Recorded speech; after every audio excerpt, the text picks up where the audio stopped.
establecer impuestos. También el otro tema polémico es cuál es la facultad que tienen las entidades territoriales, municipios y departamentos en materia tributaria, cuestión que, dado que el artículo primero establece una república unitaria pero descentralizada y con autonomía de las entidades territoriales, ha planteado un tema polémico que se ha resuelto jurisprudencialmente sobre cuál es la competencia del legislativo en los impuestos territoriales y cuál es la competencia residual o no que le cabe a municipios y departamentos. Muy bien, este es el mapa general de lo que serían facultades tributarias. Ahora veamos los estados de excepción. Los estados de excepción, por virtud de la cual de manera temporal el presidente puede imponer tributos, parte de tres figuras excepcionales que consagra la Constitución: la guerra exterior, la conmoción interior y la emergencia económica, social y económica. La que actualmente utilizó el gobierno fue la emergencia económica, social y ecológica del artículo 215. Es realmente la que más usualmente utiliza, por lo que estábamos comentando. Generalmente las crisis, pensemos en el terremoto de Armenia, pensemos en el invierno del año 2010, que destruyó la población de Mogotes. En esas situaciones, generalmente, el Estado tiene que atender a las víctimas, y eso requiere recursos y requiere restablecer las situaciones de normalidad, y por esa razón es la que más usualmente se utiliza. Pero también, ahora vamos a ver en los ejemplos, se ha utilizado la de conmoción interna. No se ha utilizado la de guerra exterior y ojalá no tengamos que acudir a ella. Que la parte formal, que parece ser muy menor en el análisis de este tipo de situaciones, sin embargo, puede dar lugar a que por cuestiones formales se puedan decretar inexequibilidades en el uso de las facultades. Es decir, estos decretos, pues, sobra decirlo. Primero hay un estado por el cual se decreta el estado de excepción, se reconoce que hay un estado de excepción. En este caso ha habido dos decretos, ahora los vamos a ver con más detalle. Y en desarrollo de esos dos decretos, el presidente, durante los 30 días, que fue el término que utilizó en estos dos estados de emergencia, primero en marzo y después en mayo, expide una serie de decretos que tienen rango legislativo, decretos legislativos, para atender las medidas que requiere dicha emergencia. Eso es lo que dice cuando la Constitución exige que sean materias que tengan relación directa y específica con la emergencia, que se hace de forma transitoria. Ocurrió en este caso 30 días cada uno de los dos decretos, y ahí, dentro de esa facultad, permite que se puedan establecer algunos tributos o modificar los que ya existen. Por tanto, esas medidas tienen que regir solamente mientras está en vigor la emergencia económica, salvo que posteriormente, como ha ocurrido en otras ocasiones, el gobierno decida llevarlas al Congreso y allí se conviertan en una ley, y en ese caso pues tendrán la característica de cualquier norma tributaria que rige de manera formal. ¿Cuál es la importancia de esta situación? Que el equilibrio de poderes, en la vieja idea de Montesquieu, del Locke, de todo el Estado liberal, las tres funciones clásicas de expedir las normas del legislativo, ponerlas en ejecución, expedir las normas del legislativo, ponerlas en práctica y ejecutarlas la rama ejecutiva del presidente, y hacer el control la rama judicial. En este caso, como es obvio, tiene un cambio fundamental, y es que el presidente del Ejecutivo expide disposiciones que tienen el carácter de leyes, y eso hace entonces que el presidente, al decretar esta emergencia, expida decretos con fuerza de ley, y posteriormente también a su vez puedan ser reglamentados por el gobierno con toda la amplitud de los ministerios, dependiendo de cada una de las áreas.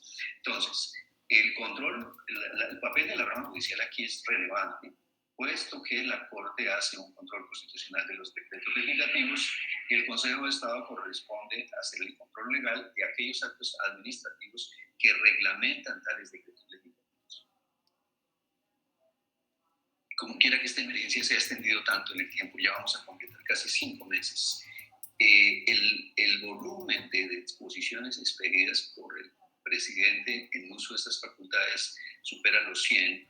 De hecho, frente a la cantidad de decretos que se han expedido en las anteriores de estados de excepción de los 29 años 91, si se compara, esta emergencia ha sido la más prolija en términos de disposiciones basadas en esta emergencia. Por eso, también a la rama legislativa, tanto a la Corte como al Consejo, le corresponde también desplegar una actividad muy profusa por cuenta de esta función de hacer el control sobre los poderes que usa de manera excepcional el presidente.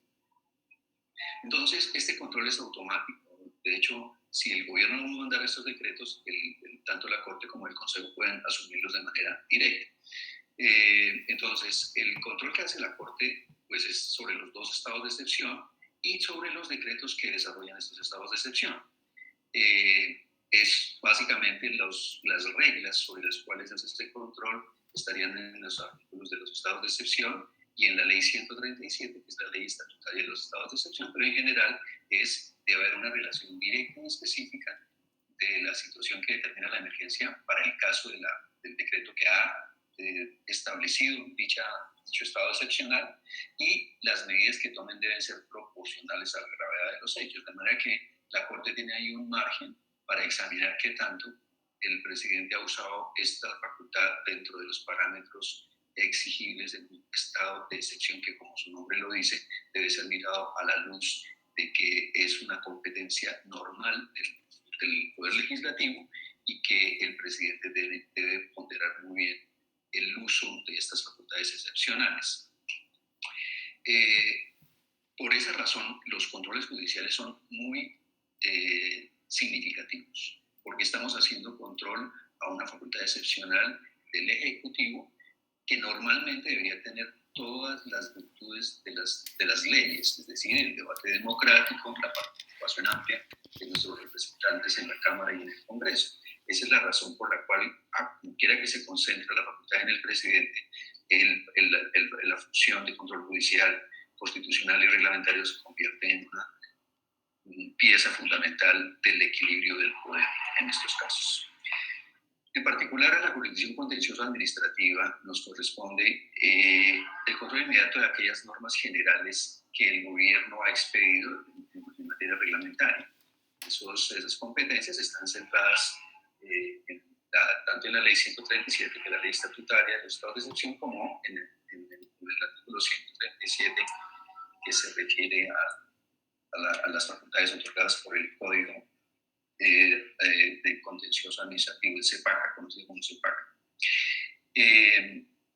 Al Consejo de Estado, por razones de competencia, le corresponde hacer el control de los actos de carácter reglamentario de las autoridades del orden nacional, básicamente el presidente y todos los ministerios y las entidades de control, que en estos casos, como quiera que la naturaleza de esta situación es tan general, pues casi todas las entidades han tenido que expedir disposiciones muy concretas sobre los asuntos de su competencia. Cuando se trate de entidades, de actuaciones de autoridades territoriales, la competencia le corresponde al tribunal administrativo del lugar en el cual se expide el acto de la respectiva entidad territorial. ¿Cuáles son las características de ese control inmediato de legalidad? Primero, pues parecería obvio, pero es un proceso judicial. Vale decir que, si bien es un proceso sintético, termina con una sentencia.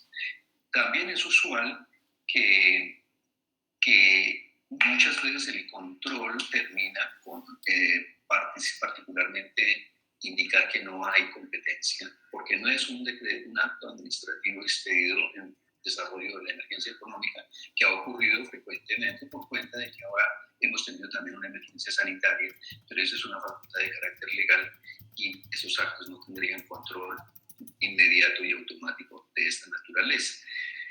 Es automático e inmediato, quiere decir que si el gobierno no los envía, podemos abocar ese control de oficio. Es autónomo en ese sentido, como quiera que la Corte está examinando a su vez tanto los actos que han decretado la emergencia como aquellos decretos que han desarrollado esa emergencia, independientemente de que la Corte se haya pronunciado o no, el control que hace la jurisdicción contenciosa administrativa procede. Es un control integral en cuanto se hace un análisis de los estados de excepción, de la ley estatutaria y de los decretos legislativos. Como quiera que esta es una facultad de orden reglamentario, es decir, está basada en el artículo 189 de la Constitución. Hay que mirar todo el aparataje normativo que hay encima o con base en el cual se ha fundamentado esta disposición.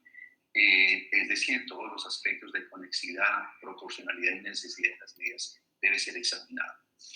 Por último, hay una figura que indica que esta decisión tiene un efecto de cosa juzgada relativa en el sentido de que independientemente de esta decisión, pues admite las acciones ordinarias de nulidad simple o nulidad por inconstitucionalidad porque se hayan violado dos normas diferentes a las que se examinan en la sentencia de este control inmediato de legalidad. Aquí entonces terminaríamos la segunda parte diciendo que pues, siempre que se requiera superar una situación excepcional, el gobierno reemplaza los cuerpos de representación popular, básicamente el legislativo, y para esos efectos podría modificar nuevos tributos o establecer nuevos tributos. Siempre, en todo caso, debe respetar los principios generales de las competencias tributarias que vemos en la primera lámina, vale decir, artículos 338 y 363 de la Constitución. Y ese es el análisis que normalmente hace la Corte Constitucional. En la sentencia que ustedes ven en la pantalla, C876, la Corte Constitucional dijo que esencialmente, pues esto no hace más que reiterar lo que ya la Constitución establece. Básicamente se examinan los requisitos de conexidad, finalidad, necesidad y proporcionalidad, y esas expresiones indican, de todas maneras, un margen de aproximación a de qué manera el presidente ha usado estas facultades. En segundo lugar, los recursos que se obtengan de esos tributos, por supuesto, deben estar exclusivamente destinados a conjurar la crisis. Y en tercer lugar, si se creara un tributo, este tendrá un carácter transitorio. Muy bien, aquí terminamos entonces la segunda parte. Quiero ahora hacer una pequeña reseña de estados de excepción anteriores para que veamos de qué manera se han usado estas facultades. Y voy a usar 4 ejemplos de los gobiernos de los últimos 20 años, es decir, de los 2 gobiernos anteriores, que fueron de 8 años cada uno, y del gobierno actual. Pues más bien, para al final terminar con esta emergencia del gobierno actual. Los 4 casos que quiero desarrollar fueron la contribución a las transacciones financieras, la contribución para preservar la seguridad democrática, los impuestos al consumo selectivo y el impuesto al patrimonio. Fíjense que estas 4 figuras, 1999, 2002, 2009 y 2010, curiosamente son 2 impuestos que hoy tenemos en nuestro sistema ordinario. Fueron desarrollados, creados para situaciones de emergencia, pero posteriormente el gobierno los llevó al Congreso, de todas maneras como una vocación transitoria, porque son impuestos a los cuales se le hacen bastantes críticas sobre su eficiencia en el sistema económico. Sin embargo, hoy los tenemos como parte de las fuentes de recursos con las cuales financiamos el gasto público. En la contribución a las transacciones financieras del año 99 y el impuesto al patrimonio. En el caso de los impuestos selectivos al consumo, se trata de los impuestos a las bebidas alcohólicas, con el cual se financia la seguridad social. Veamos rápidamente los 4 casos. El primero, el gravamen a los movimientos financieros ocurrió por una situación, al final del siglo pasado, una de las crisis financieras más profundas. La situación aquí tiene que ver con el papel del sector financiero. En este caso, por cuenta de recursos que se manejaban a través del sistema solidario, hubo una crisis profunda y obligó a que el Estado tuviera que atender esta medida. Solo hizo, aquí quiero hacer la diferencia para que vean muy bien. El decreto 2330 es el que decreta la emergencia y el 2331 el que crea esta contribución. Y la sentencia C136 del año 99 es una de esas sentencias con las cuales se ilustra mucho lo que es unas sentencias modulativas. Vale decir, la Corte declara la constitucionalidad pero condicional.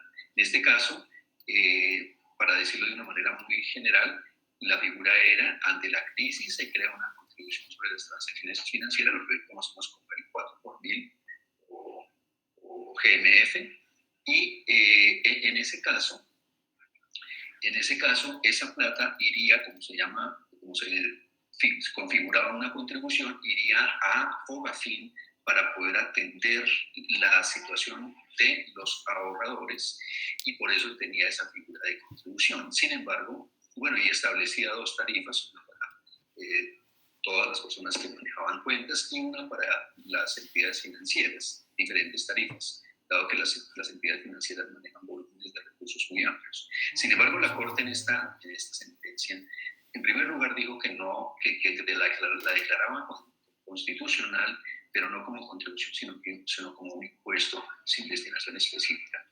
atendiendo las disposiciones del artículo 359, con lo cual entonces le quitó este carácter contributivo para el sector financiero.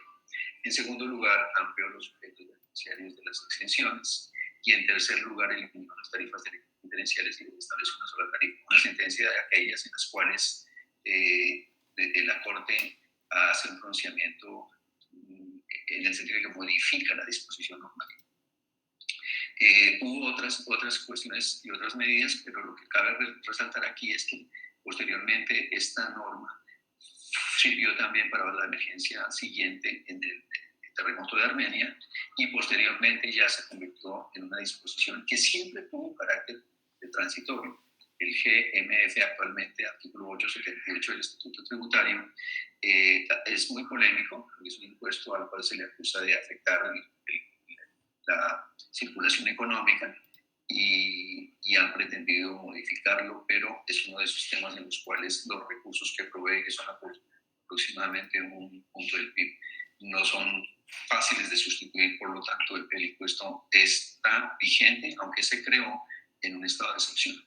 El segundo caso que vamos a mirar, el del 2002, también hago la diferencia. El decreto 383 declara la conmoción interior. Fíjense que aquí no fue emergencia económica, sino fue una situación de orden público, un ataque al Palacio el día que se posesionó el presidente en el 2002, y el decreto 1838 creó inmediatamente un impuesto para preservar la seguridad democrática, que fue la gran figura que rigió durante esos dos gobiernos siguientes, esos 8 años, y que esencialmente era cómo resolver el problema del conflicto con las fuerzas subversivas. Eso, por supuesto, implicaba disponer de más recursos para fortalecer las fuerzas militares. La sentencia 876 declaró la exequibilidad siempre que estuvieran esos recursos destinados exclusivamente a fortalecer las fuerzas militares. Uno de los aspectos que se discutió allí era si eso podría transgredir el artículo, lo dispuesto en el artículo 317, que señala que solo los municipios pueden gravar la propiedad inmueble. Sin embargo, la Corte distinguió aquí que una cuestión es gravar los inmuebles de manera directa, cuestión que solamente lo pueden hacer los municipios, y otra cosa, gravar una universalidad, que es el patrimonio, en el cual quizá haya parte de bienes inmuebles, pero que eso no transgredirá la norma constitucional. Y a partir de allí ha habido toda una serie de discusiones sobre el aspecto, pero finalmente la Corte ha mantenido siempre esta idea de que los inmuebles pueden servir para cuantificar impuesto a la renta o al patrimonio, y en ese sentido no está violentando el artículo 317. El tercer tema que quiero resaltar aquí también tiene una particularidad. Aquí el decreto que decreta la emergencia 4975 y el decreto que establece un aumento en los impuestos existentes, básicamente los consumos selectivos de bebidas alcohólicas y tabaco y los juegos de suerte, es el decreto 127. Fíjense aquí qué ocurrió. La Corte declaró inexequible el decreto 4975, vale decir, el que decretó la emergencia. Al caerse el decreto fundamental, por supuesto que los decretos expedidos con base en este decreto, todos pierden su vigencia. En ese sentido, el decreto 127 perdería su vigencia. Es decir, no se podrían aumentar estos impuestos. Sin embargo, la Corte Constitucional, si bien declaró inexequible el decreto 4975, y vale decir, lo hizo porque entendió que esos hechos, que era el problema de la emergencia social que se presentaba en el sistema de seguridad social, entendió que no era un hecho sobreviniente, sino que era un hecho estructural que por tanto el gobierno podía atenderlo a través de llevar un proyecto de ley al Congreso y de esa manera seguir las vías ordinarias y no usar un estado de excepción. Pero cuando examinó el decreto 127, juzgó que efectivamente sí se requerían recursos y por tanto mantuvo los incrementos impositivos de manera diferida y le dio al Congreso un plazo para que adoptara estas medidas, un poco parecido a lo que hizo recientemente cuando declaró in exequie la ley 1943, aproximadamente septiembre-octubre, y le dio al Congreso 2 o 3 meses para que no hubiera traumatismo y expidiera una ley que fue la que efectivamente expedió, la ley 2010, para que hubiera continuidad en los recursos estatales. Aquí hizo lo mismo y efectivamente el Congreso expidió la ley 1378, que lo que hizo fue incorporar estos incrementos que había establecido el decreto 127. Entonces fíjense que aquí hay una figura un poquito particular en el cual la Corte considera que no hay razones para decretar la emergencia, pero que mantiene sí los mayores recursos destinados a resolver un problema que evidentemente era crítico, pero a juicio de la Corte no era estructural. El último caso que vamos a ver es más reciente, es del gobierno anterior y proviene del crudo invierno que soportamos en el año 2010. Recuerden que, para ilustrar, desapareció prácticamente la población de mogotes. Entonces, este caso me permite también hacer otra precisión, que es la siguiente. El gobierno expide el decreto 4580 declarando la emergencia por la situación invernal, y como quiera que hay que atender a las personas que quedaron sin vivienda y a los damnificados, determina que se va a crear el impuesto al patrimonio. Este impuesto al patrimonio de alguna manera es la continuidad de lo que era la contribución democrática que se creó en el 2002. Y también requería recursos, obviamente, para restablecer la infraestructura que se había deteriorado con el invierno. Este es un impuesto muy particular. Estos impuestos al patrimonio que se han creado a partir del 2010, porque son impuestos que se basan en la situación patrimonial de las personas o de las personas jurídicas o naturales al 1 de enero, no 31 de diciembre como pasa en el impuesto a la renta, sino 1 de enero. Y a partir de ese es el momento en el cual se mide la capacidad económica en función del patrimonio, pero el recaudo del impuesto se hace durante los 4 años siguientes. Es decir, implícitamente el gobierno aquí considera que si bien el momento en el cual va a utilizar para medir la capacidad económica es una fecha determinada, el dinero lo va a usar en 4 vigencias siguientes, el periodo normalmente de un gobierno. ¿Qué examen hizo la Corte con este caso? La sentencia 243 tuvo en cuenta pues, la facultad del presidente para crear este impuesto, examinó la estructura general del impuesto, sus elementos objetivos y la destinación de los recursos, y consideró que realmente respetaba los principios de equidad, de progresividad, de no retroactividad, y entonces consideró que era una medida constitucional. ¿Cuál es el aspecto que quiero resaltar aquí? 2 cosas. Primero que todo, que fíjense que las situaciones de emergencia normalmente es para atender una situación grave e inminente, y por eso los decretos tienen una vigencia y los impuestos tienen una vigencia temporal. Sin embargo, aquí, usando esta facultad, el gobierno lo que dijo es: yo necesito durante 4 años estos recursos. Entonces, pues si uno analiza esta situación en la cual básicamente se trata de un estado excepcional porque el presidente no pudo ir al Congreso a tramitar una ley por la vía ordinaria con todas las virtudes del sistema democrático, con el debate y la participación amplia del órgano legislativo, es porque se necesita el dinero ya para atender un problema inmediato. Sin embargo, aquí los recursos son para 4 años, cuando, por supuesto, las situaciones de emergencia se superan, se tienen que superar. Ese análisis no fue muy examinado por la Corte sobre este aspecto. La segunda cuestión que quiero denotar en esta emergencia es que el gobierno declara dentro de la emergencia una segunda emergencia. O sea, la primera fue el decreto, fue un decreto de noviembre, perdón, la primera fue un decreto de diciembre y la segunda una segunda emergencia de enero. una segunda emergencia económica.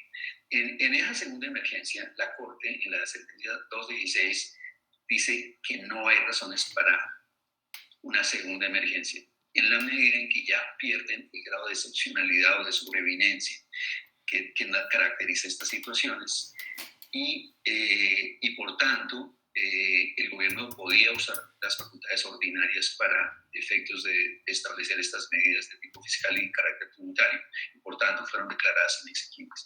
Esto tiene importancia porque ahora el gobierno también hizo uso dos veces de la facultad, un primer decreto de mayo y un primer decreto de marzo y un segundo decreto de mayo. El primero ya fue declarado exequible por la Corte, el segundo lo está examinando. Entonces, este punto, como quiera que es una facultad que asume el presidente reemplazando al legislativo, no es un asunto menor en el diseño institucional de las competencias en los poderes públicos en un Estado democrático. Por eso quería hacer esta mención. Muy bien, vamos a entrar a la tercera parte. La tercera parte se refiere a la situación que estamos viviendo. Primera característica, esta es una situación que a todos evidentemente nos ha parecido sorpresiva, realmente, por decirlo coloquialmente, increíble. ¿Por qué razón? Pues porque afecta a todo el mundo, a todo el mundo. Y segundo, en estas discusiones que ha habido entre el papel del Estado y el papel del mercado, nosotros estamos en una economía de mercado, vale decir, el agente fundamental de la producción de bienes y servicios del sector privado, y el Estado cumple un papel complementario. Ocurre que en un país con el nivel de desigualdad como el nuestro, al Estado, por eso se caracteriza como un Estado social, le corresponde tener un papel muy activo en aminorar las cuestiones de la desigualdad que estructuralmente tenemos. Entonces, lo que hemos visto aquí es que la economía se ha parado, es básicamente el mercado, todos los agentes económicos, por eso ha afectado tanto al sector empresarial, especialmente a algunos sectores, todo lo que tiene que ver con transporte, turismo, gastronomía, etcétera, ha sido realmente muy afectado. Entonces, ¿quién ha tenido que venir a resolver esta situación? El Estado. Y aquí yo creo que se ha reivindicado muchísimo la institucionalidad de lo que es la figura del Estado como representante del interés general y de la protección a las personas más vulnerables. Digamos que aquí, y por eso también hay muchas opiniones alrededor de cómo va a ocurrir el tema de la pospandemia, qué tanto va a incidir en todo este mundo. La otra cuestión que ha desarrollado esto es este mundo digital para todas las operaciones, no solamente las operaciones económicas, sino incluso las cuestiones personales y familiares de vernos con nuestros amigos, con nuestra familia. Entonces, primera característica, esta es una cuestión mundial. Pero aquí en Colombia en particular hemos tenido una situación que quisiera resaltar. Hay una emergencia sanitaria y hay una emergencia económica. La emergencia sanitaria es una figura de carácter legal. La ley 1753 le da la competencia al Ministerio que cuando se presenten riesgos de epidemias, de desabastecimiento de bienes o servicios o eventos catastróficos que afectan la salud colectiva, pueda tomar unas determinadas medidas y efectivamente declarar la emergencia sanitaria. Eso es lo que hizo el Ministerio de Protección. Pero esta es una facultad de carácter legal. Lo ha hecho también en dos ocasiones. En primer lugar, con la resolución 385 del 12 de marzo y una segunda con la ley 84 del 26 de mayo, por la cual hemos estado en emergencia económica desde el 12 de marzo y estaremos hasta el 31 de agosto. Esa emergencia sanitaria ha sido usada fundamentalmente para algo que suena bastante fuerte en la intervención en la vida cotidiana de las personas, porque el Estado lo que ha declarado con base en estas disposiciones son confinamientos, restricción al principio de locomoción, de libertad, de trabajo de alguna manera. Entonces, estas medidas han dado lugar a que algunos comentaristas consideren que aquí estos decretos tienen un carácter material de ley por el efecto que tienen en los derechos fundamentales de las personas. Y por cuenta de esto tenemos una serie de acciones de tutela muy, muy amplias y esto ha implicado un pronunciamiento bastante abundante sobre este aspecto. Otra es la emergencia económica, que es la que acabamos de ver, y por virtud de la cual también el presidente, usando esa facultad del artículo 215, ha decretado dos emergencias, la primera el decreto 417 del 17 de marzo, por 30 días, que ya fue juzgada por la Corte y declarada constitucional, y una segunda del decreto 637 del 6 de mayo, que todavía no ha tenido un pronunciamiento de la Corte Constitucional. Entonces, aquí a veces para un ciudadano común esta cuestión de estar confinado, que es pues obviamente el efecto más visible, proviene no de la emergencia económica y social, sino de la emergencia sanitaria, y es una disposición de carácter administrativo del Ministerio de Protección y de los alcaldes de las ciudades, porque también esencialmente son aspectos que tienen que ver con las competencias locales, y el presidente ha sido relativamente claro en decir que hay una disposición general y que a los alcaldes, entonces cada ciudad tiene disposiciones diferentes en relación con estos aspectos. Bueno, ahora vamos a ver en la parte de los decretos de contenido fiscal o tributario que ha tomado el presidente en estos, alrededor de, o con base en estos dos estados de emergencia. Bueno, entonces, primero que todo, ha habido estos dos decretos de emergencia, el 417 y el 637, y en función de esos es que ha tomado una serie de medidas. Un punto central que resulta evidente a simple vista, pero que no es lo usual en los estados de emergencia, es que normalmente un estado de emergencia, estos que hemos visto, del 1999, que había que resolver la situación de devolverle los recursos a los ahorradores, requería dinero. El segundo del 2002, que era enfrentar las fuerzas insurgentes, que requería fortalecer las fuerzas militares y requería recursos. El tercero que vimos, que fue la emergencia de salud, que requería incrementar los impuestos que financian el sistema de seguridad social, y el cuarto, que era la situación invernal, que requería atender a las víctimas y restablecer la inflación. Todos necesitábamos dinero, y todos usaron impuestos, el 4 por mil, GMF, y el impuesto al patrimonio. Las dos figuras financiaban cómo el gobierno iba a atender estas cosas. ¿Cuál es la cuestión aquí? Pues aquí lo que ocurrió fue que separa la economía, separa el mercado, y esto tiene un efecto fuerte en las empresas que deben cerrar y en las familias, muchas de las cuales pierden sus ingresos fundamentales. Entonces, fíjense que aquí el tema era, pues no hay manera de poner impuestos, porque justamente los impuestos derivan de la actividad económica.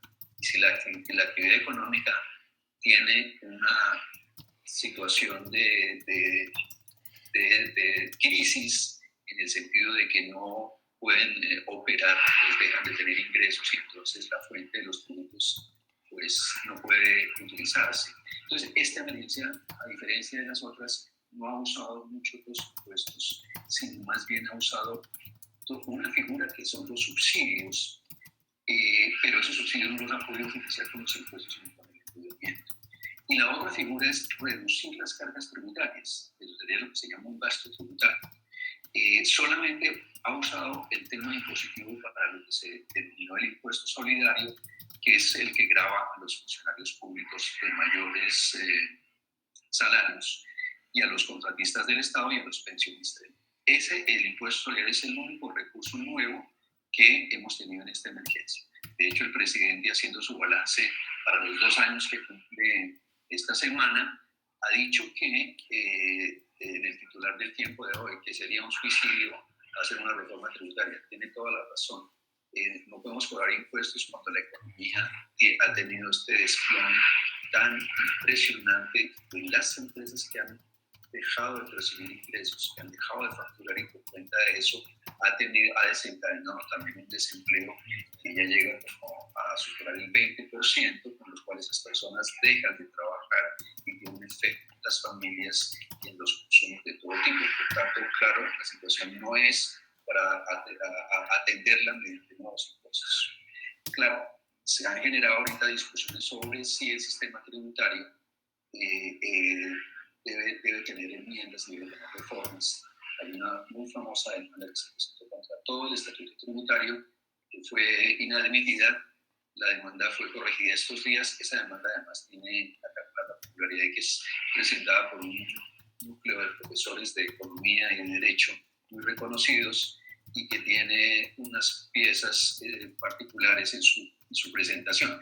Lo que revela eso en realidad es que tenemos un problema que no es un descubrimiento, y es que tenemos una estructura tributaria bastante débil que se hace explícita en una situación como esta. Pero por ahora lo que ha dicho el gobierno es que la reforma tributaria sería al final del año 21 para tener recursos en el año 22. Cuando termina este gobierno, tenemos ya nuevo gobierno. Resumiendo, las disposiciones que ha tomado este gobierno, yo las podría dividir en estas 5 que vemos en la pantalla. El gasto público, es decir, aquí el gobierno ha tenido que crear subsidios para las empresas y para las familias. Esto lo ha hecho a partir del endeudamiento. El endeudamiento en Colombia antes de la pandemia, o sea, el año 19, era aproximadamente el 50% frente al PIB, y hemos crecido aproximadamente 15%. O sea, el endeudamiento en esos 5 meses puede estar creciendo para financiar este año al 65%. Como ya dijimos, los créditos los tenemos que pagar, y con intereses. Entonces, los créditos o financiar un gasto como estos subsidios a través del crédito no es otra cosa que pagarlo con los impuestos de los años que vienen.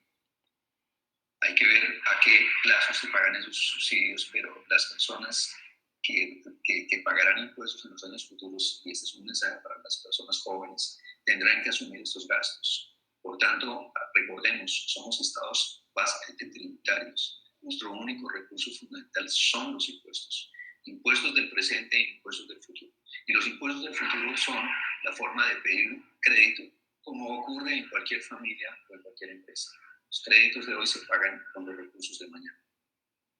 La segunda cuestión es el gasto tributario. Y efectivamente hemos tenido exenciones, en particular en el IVA, para todo lo que son los insumos y los servicios de salud, y en el GMF para lo que significa los dineros que tienen que movilizarse a través del sistema financiero. El impuesto solidario es como la figura más visible. También ha habido disposiciones de tipo procedimental, como acelerar las devoluciones a través de sistemas abreviados con plazos más reducidos, y la ampliación de muchos plazos para cubrir las obligaciones tributarias. Y hay una norma que es la que está al final, que quisiera relatar de manera particular, porque este decreto, el presidente lo que hace es darle una facultad a las entidades territoriales, municipios y departamentos, para que faciliten la manera de cumplimiento de las obligaciones tributarias en estas entidades. Ahora vamos a comentarla con mayor detalle.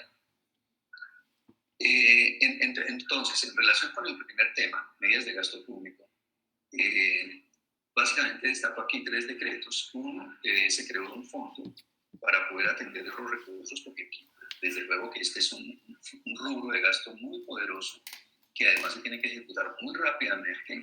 Todos estos subsidios que se han dado tienen que ser para atender la situación de crisis en estos días, y por cuenta de eso también hemos visto una mayor actividad de departamentos y municipios, y también hemos visto muy activamente los organismos de control para controlar los distintos ajustes que se puedan dar.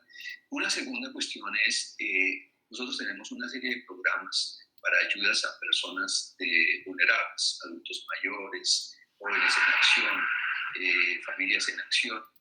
Entonces, a través de todos estos instrumentos se han considerado, se han aumentado las transferencias no condicionadas y extraordinarias para atender a esta población.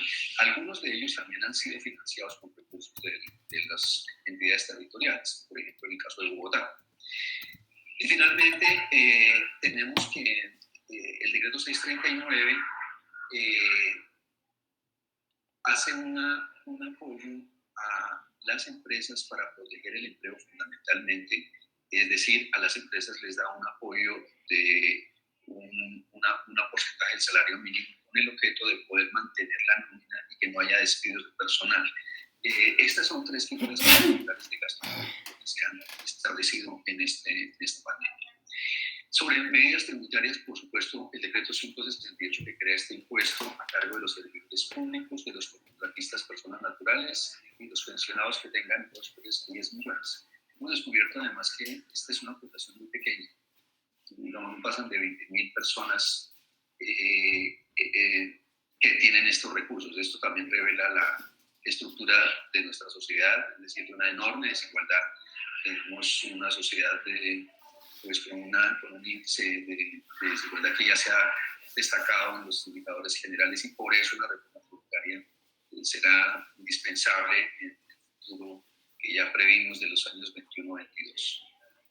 Este dinero, más o menos se recogen 300.000 millones de pesos, estarían destinados a financiar a la clase media vulnerable de los trabajadores informales. Para estos efectos, también el Departamento Nacional de Planes y las alcaldías, en particular de Bogotá, las grandes ciudades, Bogotá, Medellín, han tenido que hacer un esfuerzo enorme de identificar estas figuras. Estas expresiones, clase media vulnerable, trabajadores informales, que parecerían muy abiertas, no, esto tiene unas caracterizaciones categóricas, y por eso el esfuerzo que hemos hecho aquí para hacer esta identificación es muy relevante. Y finalmente el decreto 530, que es el que exonera el IVA a ciertos bienes. Ya estoy un poquito corto de tiempo, voy a redondear con esta última lámina, que es medidas que se han tomado para el nivel territorial.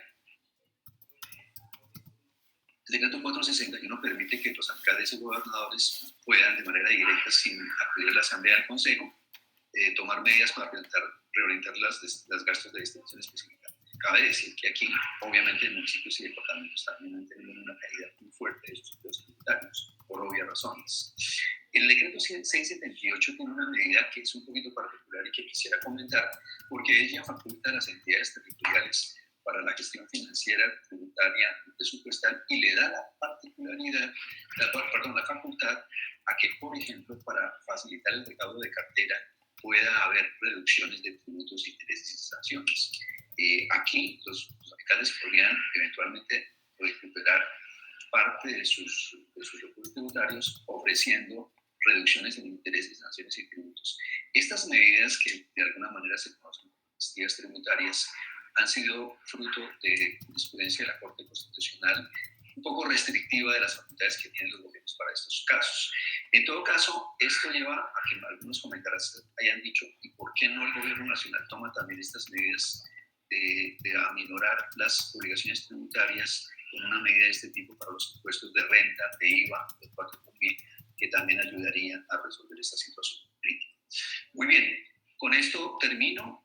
Vamos a dejar aquí entonces las preguntas a continuación. Muchas gracias por su atención. Espero que haya sido útil para todos ustedes, y quedo a disposición para las preguntas que tengan a bien. Claro que sí, doctor Julio Roberto, muchísimas gracias por su presentación. Tenemos algunas preguntas que nos han formulado a través de nuestra transmisión en Facebook y YouTube. Voy a empezar con esta. Doctor Pisa, ¿puede el gobierno nacional, en el marco del estado de excepción, imponer tributos para afrontar el mismo? En cuanto al decreto, en contravía de los derechos laborales, por cuanto el decreto termina gravando las rentas laborales y en muchos casos vulnerando los principios de igualdad y equidad, sobre todo para quienes tienen comprometida gran parte de sus ingresos. Bueno, aquí más que darle una opinión, lo que llamaría la atención es dos cosas. Primero, el presidente o el gobierno en general puede usar las facultades para imponer tributos, como en efecto lo hizo. Nos está refiriendo al impuesto que estamos viendo aquí en la pantalla, este decreto 568. Este está siendo examinado actualmente por la Corte, y efectivamente ha sido un decreto que en los distintos foros que se han planteado ha sido fruto de muchas críticas. En todo caso, la técnica con la cual se establece el impuesto no es directamente una reducción del impuesto laboral. De todas maneras, está diseñado sobre la base de digamos, un principio de progresividad, en la medida que solamente afecta a las personas que tienen 10 millones de ingresos, que esto en Colombia es una población relativamente pequeña. Digamos, ¿cuántos funcionarios públicos de más o menos 1 millón que hay tienen salarios superiores a 10 millones? Pues son por ahí 24.000, según las estadísticas que ha dicho el gobierno. Entonces, el análisis que se hace sobre la base de afectar un ingreso laboral versus la libertad que tiene de configurar un impuesto legislativo será una cuestión que examinará la Corte y que pues vamos a ver qué decisión toma. En todo caso, ese es uno de esos temas complejos en los cuales pues la Corte tiene la enorme responsabilidad de examinar si en una situación como la que estamos viviendo, este es un impuesto que cumple los principios generales como progresividad, eficiencia, equidad, dado que tampoco hay muchas opciones de obtener recursos tributarios como ya lo expliqué. Perfecto, doctor, muchas gracias. Tenemos otra pregunta y nos dicen, ¿sería lógico reducir tributos en el marco del confinamiento? Por ejemplo, el impuesto vehicular, dado que la malla vial se está utilizando en menor medida como herramienta para impulsar la economía y el gasto de los hogares. Sí, aquí caben muchas posibilidades de hacerlo. Lo que ocurre es que ya no lo hizo. Ya pasaron las dos emergencias y salvo que utilizará en una tercera ocasión, recordemos que la Constitución permite que hasta por 90 días en un año se pueden utilizar las facultades, de manera que el gobierno podría hacerlo, podría tomar una nueva medida, pero esta de los vehículos que pueda tener sentido por lo que está planteando, el menor uso de las vías y en ese sentido reducir el impuesto de vehículos, además tiene la particularidad de que es un impuesto nacional cedido a los departamentos y al distrito capital, por tanto sería una disposición que tendría que ser del presidente. No lo hizo, pues dentro de las posibilidades de una tercera emergencia podría plantearse esa posibilidad. En todo caso, el impuesto de vehículos es un impuesto relativamente menor que no genera un recaudo importante, pero en todo caso, desde la perspectiva de la lógica fáctica, la pregunta tiene mucho sentido. Perfecto, doctor, gracias. Doctor, ¿qué consideración le merecen las exoneraciones o disminuciones tributarias para vigencias anteriores que se han dado alrededor del estado de excepción? ¿Cumplen con los criterios de conexidad y razonabilidad? Bueno, el análisis de este tipo de situaciones ofrece una mirada muy concreta a la particularidad de este pandemia. En realidad, lo que ha ocurrido es que parar la economía ha tenido un efecto multiplicador en toda la sociedad. Vale decir, el confinamiento implica que no hay consumidores, que cierran los centros comerciales, las empresas no pueden vender, bajan sus ingresos, despiden a los empleados. Esa cadena, ese encadenamiento de situaciones económicas genera dramas personales muy graves y muy severos. Entonces, parte de la situación de una empresa es que atender las obligaciones tributarias implica pues una obligación frente a la cual si el gobierno le alivia en parte esa carga, pues ayuda a que con ese dinero, por ejemplo, pueda sostener la nómina de manera parcial. Entonces, claro, estamos hablando de que son recursos, más bien obligaciones ya consolidadas, ya establecidas, porque obviamente se trata de recuperación de cartera. Hay un profesor que en estos días, siempre en estas presentaciones, dice cuál es el recurso y cuál es el bien y cuál es digamos, el corazón del negocio del Estado, la cartera por cobrar. Entonces lo que hace aquí es recauda la cartera estimulando a los deudores para que paguen con beneficios como los intereses, las sanciones e incluso parte del impuesto. En todo caso, como lo dije al final de esta lámina, esta medida que es el decreto 678, fíjense que el gobierno no la usó para los impuestos nacionales de renta e IVA, sino que le da la facultad a los gobiernos locales, alcaldes y gobernadores, para que lo utilicen con sus propios impuestos, lo cual pues llevaría a que las preguntas sobre si esto cabe o no cabe, pues se planteen con, digamos, cuestiones de este tipo, pero digamos como medida que tiene relación para facilitar la recuperación empresarial, pues la conexidad parece que pues estaría dentro de los límites de los estados de excepción. Muchas gracias, doctor. Nos preguntan también qué es el principio de legalidad en las potestades normativas tributarias. Bueno, el principio de legalidad básicamente funciona sobre la base de que la competencia para establecer los impuestos corresponde al legislativo. Es decir, en una democracia representativa, los ciudadanos de un país como Colombia están representados a través de las personas que hemos elegido como representantes y senadores. Ellos son, por vía de la democracia representativa, quienes pueden establecer los impuestos. En la Constitución del 91 es el principio general. Fue desarrollado de una manera un poquito más detallada, porque el artículo 338 dice que cuando se establezca un impuesto, no basta con decir se crea el impuesto, sino que es necesario establecer los elementos mínimos de un impuesto, que son qué es lo que se grava, qué actividad se grava. Segundo, quién lo tiene que pagar, sujeto pasivo y sujeto activo, a quién va el dinero. Y tercero, cuánto tiene que pagar, la base y la tarifa. Entonces, la ley tiene que cumplir con esos requerimientos para que pueda considerarse como una disposición que cumple con las exigencias de proteger las garantías y los derechos de los ciudadanos.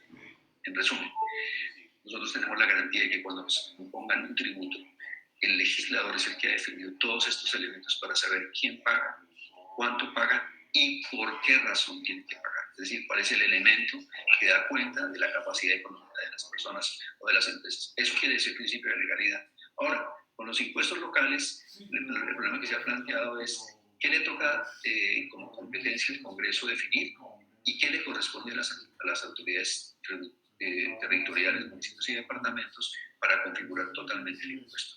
Ese ha sido un tema que, como quiera que no ha tenido un desarrollo legal claro, ha generado conflictos que se han resuelto a través de la jurisprudencia. Pero el principio de legalidad es, entendamos, una garantía de nosotros los ciudadanos, en el sentido de que el Estado sí nos puede imponer cargas tributarias, pero lo tienen que hacer apegado a una ley clara que diga quién tiene que pagar, por qué tiene que pagar y cuándo tiene que pagar.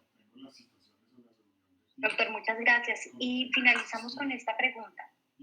Sobre impuestos a la economía digital, ¿qué hace el gobierno en este tema? A nivel territorial, el impuesto de industria y comercio se ve muy afectado. ¿Hay algunas recomendaciones para la OCDE? Bueno, este es un tema que incluso antes de la pandemia ha tenido muchas discusiones y por una razón esencial. Los dos grandes impuestos de los sistemas tributarios en el mundo son o gravar a los productores, a las empresas, o gravar a los consumidores, el IVA. En los dos impuestos cabe la posibilidad, cuando se habla de relaciones internacionales, entre que las personas que viven en un país obtengan rentas en otro país. Entonces esto se ha resuelto a raíz de los dos grandes principios, gravar en la fuente o gravar en la residencia. Esto ha entrado en crisis totalmente con la economía digital porque bueno, estamos claros ahora, trabajamos desde nuestras casas y nuestra casa puede ser en otro país. Es decir, han entrado en crisis la figura de residencia y fuente. Entonces, este era un problema que viene desde hace mucho rato. Las grandes empresas de la economía digital, Google, Amazon, Facebook, todas ellas, Apple, todas ellas, pues obviamente han generado han crecido inclusive en esos días sus acciones y sus operaciones. Y la cuestión es que en muchos países se ha analizado que no está muy claro cuál es la contribución que hacen, porque a través de la aplicación de las operaciones económicas de servicios y de bienes, enfrenta un gran problema y establecer cuál es la residencia y cuál es el país que tiene derecho a ser grabado. En el caso local, como bien lo anota usted con el ICA, el problema de, por ejemplo, de una persona que esté en Bogotá puede prestar hoy un servicio en Barranquilla, por supuesto, porque la manera como estamos operando a través de este tipo de servicios es que podemos hacer trabajo a distancia. Entonces aquí la cuestión es, en el ICA, que graba las actividades económicas que se desarrollan en la jurisdicción municipal, ¿quién tendría el derecho, Bogotá o Barranquilla? Esta es una cuestión que, por supuesto, nuestra legislación tiene mucho rezago para poder resolver y la cuestión es que mientras no haya un legislador más activo y más una capacidad de actualizarse frente a estas nuevas maneras de la economía, la manera de resolverlo será a través de conflictos que llegan a la rama judicial y ese es el valor de la jurisprudencia, que no es el ideal, en realidad lo que debemos tener es reclamas más claras y este es un debate que se está dando y que con la pandemia se ha exacerbado alrededor de qué hacer. Muchos países han intentado ya a través de todo el desarrollo de los países desarrollados, usted lo dice, de grabar simplemente la digitalización a través de los movimientos de información por la vía digital. Es un tema pues complejo, pero es enfrentar la dificultad que existe para grabar con las herramientas tradicionales de renta IVA toda la economía digital. Este es uno de los grandes temas, por esa razón está dentro de las líneas de acción de BEPS, que es esa figura de política pública tributaria que se estableció hace unos 5 años y que ha tenido un desarrollo particular. Colombia ya ha tomado medidas en estas últimas reformas de los últimos 8 años, pero han tenido gran dificultad para ser puestas en práctica. Bueno, doctor, muchísimas gracias por acompañarnos en esta emisión de Consejo de Estado en Línea. Así finalizaríamos las preguntas que le formularon. Muchas gracias a ustedes, a todas las personas que han estado atentas. Como siempre, un placer comunicarnos por esta vía, por lo menos, y espero que haya sido de utilidad el tema que hemos tratado, que para los que son funcionarios de la rama judicial y en particular del Consejo o de la Jurisdicción Contencioso Administrativo, hace parte de las tareas del día a día en los controles automáticos y en las distintas acciones de los ciudadanos contra las medidas del gobierno. Muchas gracias. Buenos días. Doctor Julio Roberto, y a todas las personas que se conectaron con una nueva emisión de Consejo de Estado en Línea, muchas gracias y nos vemos dentro de 15 días con más Consejo de Estado en Línea. Les deseo un feliz día.